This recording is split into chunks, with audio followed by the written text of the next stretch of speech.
The Texas sun was merciless that morning, beating down on the cracked earth of Dusty Fork like a blacksmith's hammer. Elise Lauron sat on the wooden steps of the general store, her hands folded neatly in her lap, though her world had just been torn apart. Her navy blue traveling dress, once her pride in New Orleans, was now stained with dust and humiliation. The lace at her collar was frayed, her gloves smudged from the 1,000-mile journey that had led her to this godforsaken town.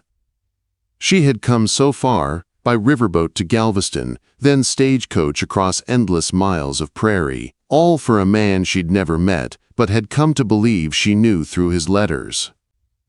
Samuel Pike.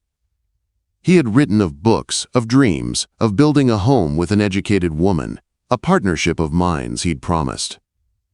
Elise had clung to those words through every weary mile. But Samuel Pike was dead. His brother, Thaddeus, had met her at the depot that morning.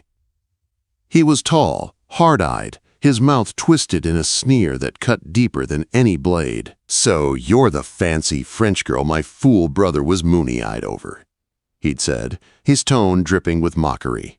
"Well, ain't you a disappointment? Skinny as a rail, pale as milk, and probably couldn't birth a child if your life depended on it." Elise had tried to explain. She had education. She could read Latin and Greek. She could teach. Her father had been a cartographer for the French government before yellow fever took him. She carried his instruments, his maps, his knowledge. Surely that meant something. Thaddeus Pike had laughed. A sound like gravel in a tin cup. Value? Girl, you can't cook, can't sew, can't milk a cow. What good's book learning out here? This ain't Paris. This is Texas. Out here, a woman's worth is measured by what she can do with her hands, not what's rattling around in her empty head. Then he'd taken everything. Her trunk, her father's brass compass, the rolled maps, even the daguerreotype of her parents, the only image she had left of them. "Consider it payment," he'd said. "Samuel spent good money bringing you here, money he owed me. Figure this squares the debt." When she'd whispered, "What am I to do?" he hadn't even looked at her. "Not my concern, maybe try the saloon. Pretty as you are, under all that dirt, I'm sure the boys will find some use for you. You'll just have to be more accommodating." He'd driven away, leaving her standing in the middle of Main Street, penniless, abandoned, and invisible. Now, the town of Dusty Fork carried on around her as if she were no more than a stray shadow. A drunk staggered from Murphy's saloon and leered at her. Two women in calico whispered, their eyes sliding over her like she was filth. The blacksmith hammered his anvil, sparks flying in the dry heat. No one cared. Elise had no money for food, no place to sleep, no future. The frontier was supposed to be a place of second chances, but for a woman alone, it was a graveyard of broken promises. The thought came quietly, terrifying in its calmness. There was one way to end this. The railroad tracks lay just past the edge of town. She could hear the faint whistle of an approaching train. All she had to do was walk out there, sit down, wait. The idea settled in her mind like a cool shadow on a blistering day. She rose to her feet, her movements slow and deliberate. Her legs trembled, weak from hunger and heat, but she walked anyway, past the saloon, past the sheriff's office where a fat man with a badge dozed in a chair, past the last cluster of weathered buildings. The tracks gleamed in the sun like two silver lines drawn toward eternity. Elise sat down on one rail, arranging her skirts with the same grace her governess had once taught her in New Orleans. Strange, how manners persisted even at the end. The ground began to tremble beneath her. She could hear the distant rumble of the train now, the rhythmic thunder of iron on steel. She closed her eyes and thought of her father's study. The smell of old paper, the warmth of lamplight, his voice teaching her how to measure the world with instruments of brass and steel. The whistle screamed again, closer this time. The wind whipped her hair loose.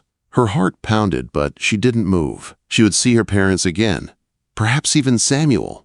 Then hoofbeats, at first faint, then louder, like war drums pounding through the desert. Her eyes flew open. A rider was coming fast, a blur against the heat shimmer, For a moment, she thought it might be the sheriff come to drag her back. But as the figure grew clearer, she realized this was no townsman of Dusty Fork. The man on the horse was Comanche. He rode a paint stallion with the ease of one born in the saddle, his dark braids adorned with strips of leather and eagle feathers that caught the sunlight. His shirt and leggings were buckskin, worn but strong, and his skin bore the bronze of a life beneath the open sky. But it was his eyes that stopped her, dark, steady, intelligent. The train's whistle split the air again, shrill and final. The warrior spurred his horse faster. "Move!" he shouted in accented English. But Elise couldn't. Her body refused to obey.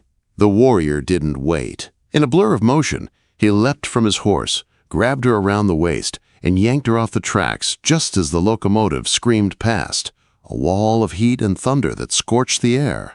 They tumbled to the ground, rolling through the dust as sparks and gravel rained over them.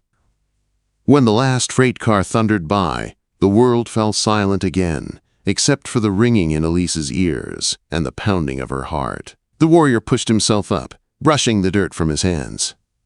"You were going to let it kill you," he said quietly, not as a question but a statement. Elise sat up, her face streaked with tears and dust. "I had nowhere else to go," she whispered. He studied her for a long moment, his dark eyes unreadable. "You are not from here," he said at last. "Your clothes, your voice, you come from far away." She nodded. "I came to marry a man named Samuel Pike. He's dead." "His brother," her throat tightened. "His brother took everything." The warrior's expression darkened at the name. "Thaddeus Pike," he said slowly. "I know of him." Quote, he stood and offered her his hand. "Come," he said. "My name is Joseph Running Bear, and I think that man has something that belongs to both of us." Elise hesitated only a moment before taking his hand. The heat of his palm steadied her. For the first time since stepping off the train in Texas, she felt a flicker of hope. Small and fragile, but alive. And somewhere behind them, the smoke from the passing train curled upward into the endless blue, like a signal marking the moment her old life ended and a new one began. The hidden canyon lay 3 miles south of Dusty Fork, carved deep into red stone by centuries of wind and rain. Joseph guided his paint horse down a narrow trail invisible from above, the walls towering like rust-colored sentinels. At the bottom, a small spring bubbled from the rock, feeding a pool surrounded by cottonwoods and wild grass. It was an oasis of life in a land made of heat and dust. "This place has been sanctuary for my people for generations," Joseph said, helping Elise down from the horse. "The white man's maps do not show it. Those who know of it protect its secret." Elise gazed around in awe. The cool air rising from the spring felt like a blessing. The trickle of water over stone was music compared to the harsh sounds of Dusty Fork. For the first time in weeks, she could breathe.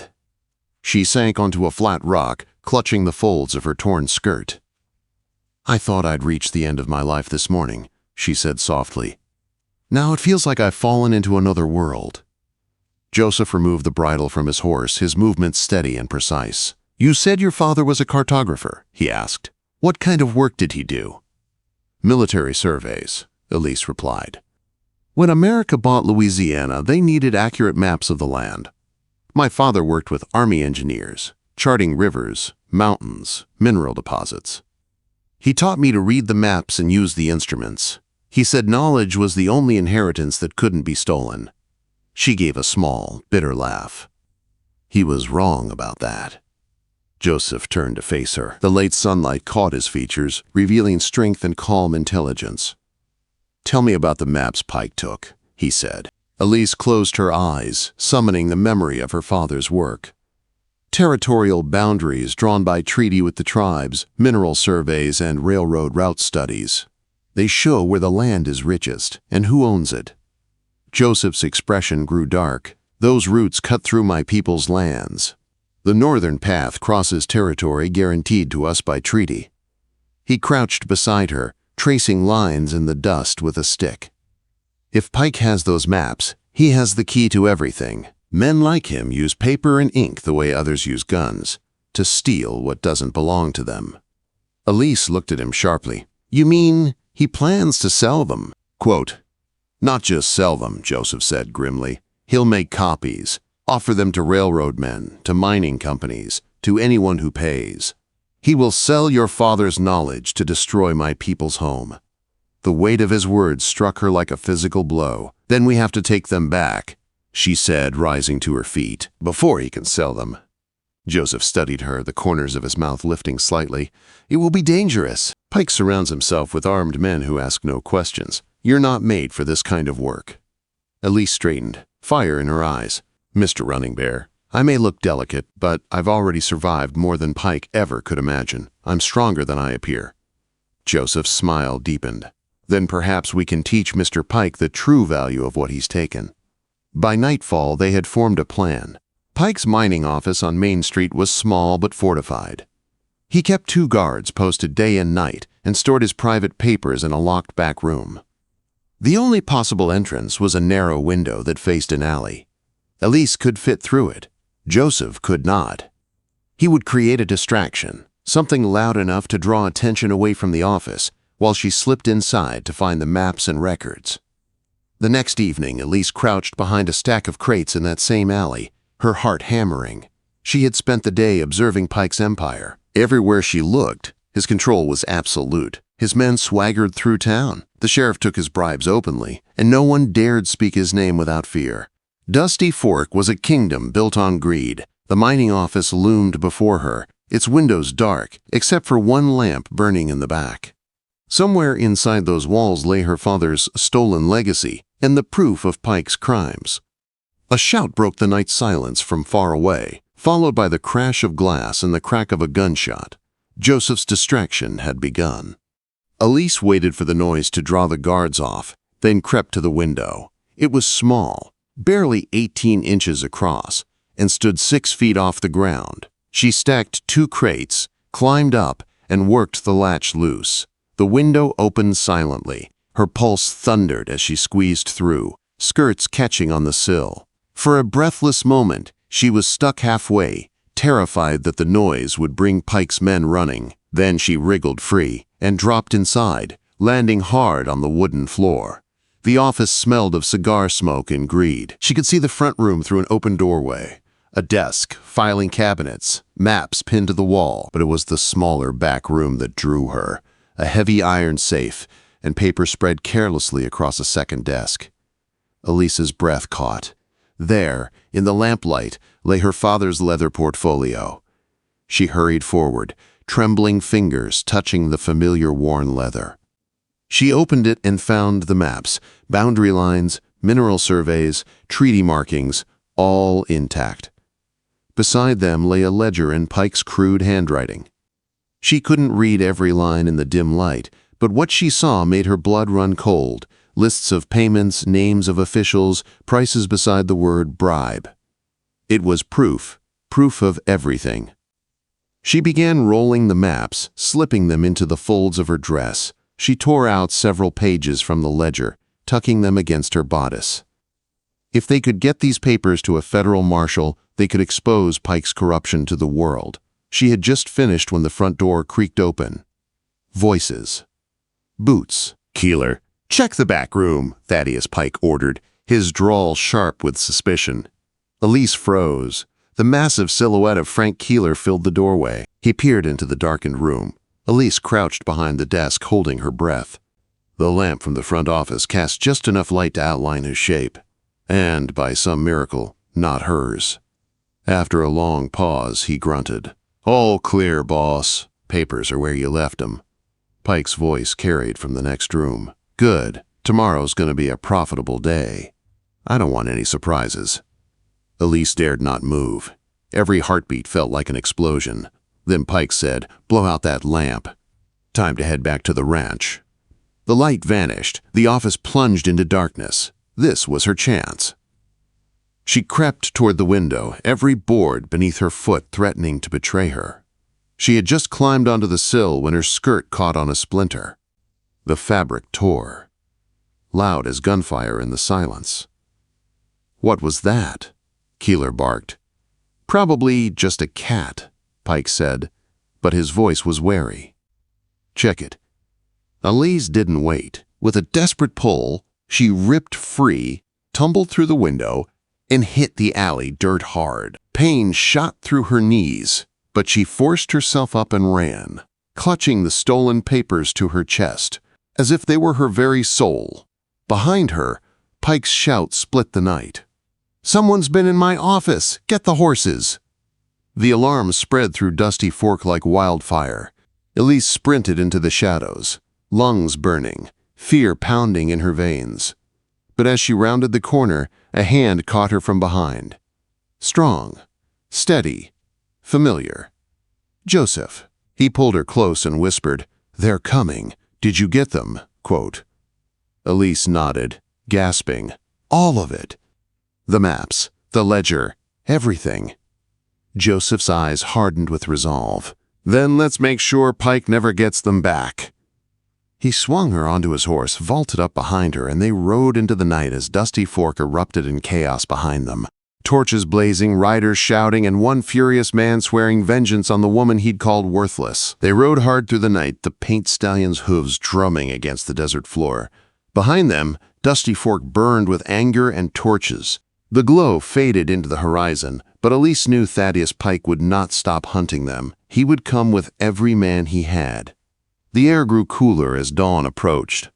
The stars dimmed over the wide Texas plains, and Joseph finally slowed the horse near a rocky ridge. They stopped by a narrow canyon mouth where the sound of a spring whispered beneath the stone. Elise slid down, her legs weak, her dress torn, her body trembling. "Rest," Joseph said softly. "You did well." She managed a small smile. "We both did." He crouched near the stream, washing the dust from his hands, his dark braids loose around his shoulders. The first rays of light touched his face, revealing lines of exhaustion and determination. Elise knelt beside him, watching the reflection of sky and water ripple between them. "What happens now?" she asked quietly. "Now," he said, "we find allies. Pike's power ends only when the law sees what he's done. There's a man in Amarillo, a federal marshal named William Hartley. Honest, they say. If we get these papers to him, Pike's empire dies. And if we fail," Joseph looked at her steadily, "then we die trying to make it right." By midday, they reached the hidden Comanche camp deep within the Red Canyons. Hive lodges stood in circles around a small creek, smoke from cook fires rising straight into the still air. But as soon as they arrived, tension rippled through the camp. Warriors appeared with rifles and bows, faces hard with suspicion. Joseph dismounted first, speaking in Comanche, his tone urgent but respectful. Elise waited beside the horse, clutching the bundle of maps to her chest. When a tall, gray-haired warrior stepped forward, she knew this man was a leader. His dark eyes were sharp as flint. "You bring a white woman here?" he asked in careful English. "You bring danger to our people." Joseph inclined his head. "This is Thomas Eaglefeather, our war chief," he told Elise. "He has the right to question us."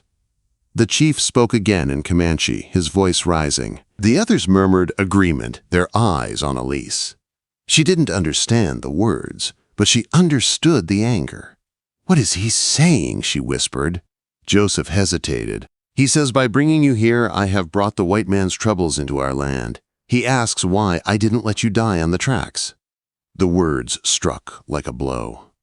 Elise stepped forward, meeting the war chief's gaze even though her knees shook. "Tell him," she said firmly, "that I never wish to harm his people. If my presence brings danger, I will leave, but I carry proof that men like Thaddeus Pike planned to take what belongs to you." Joseph translated, showing the maps she held.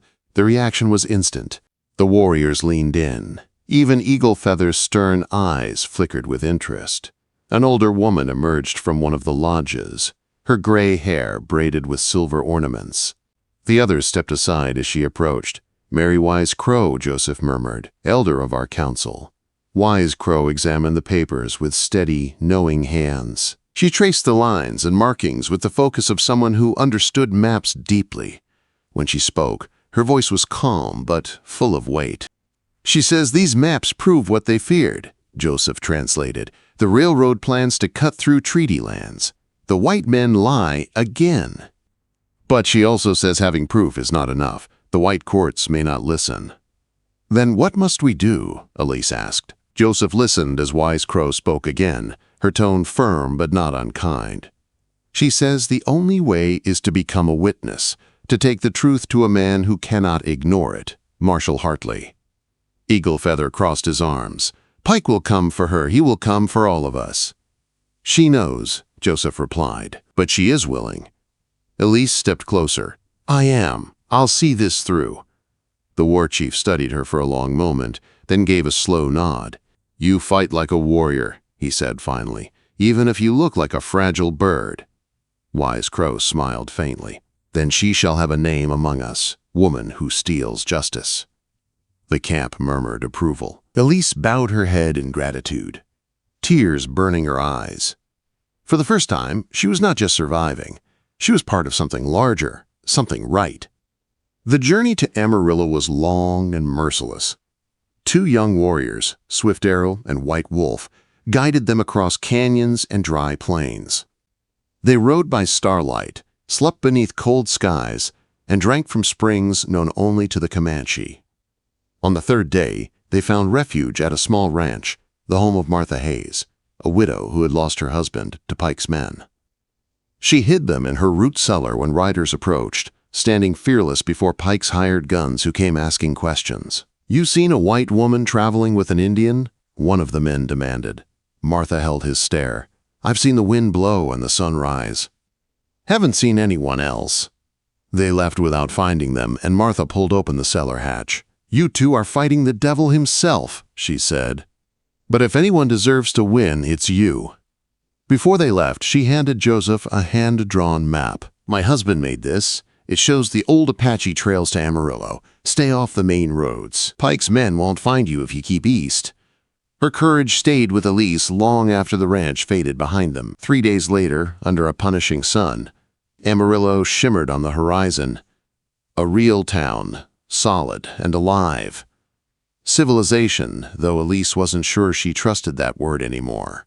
Joseph led them through back streets to a boarding house run by Carmen Valdez, a Mexican widow who had once helped the Comanche in secret. Carmen took one look at Elise's dusty clothes and said, if you want the law to hear you, you must look like a lady, not a fugitive. Within an hour, Elise stood before a mirror in a borrowed green dress, her hair washed, her hands steady. Carmen pressed the documents flat and placed them in a leather portfolio.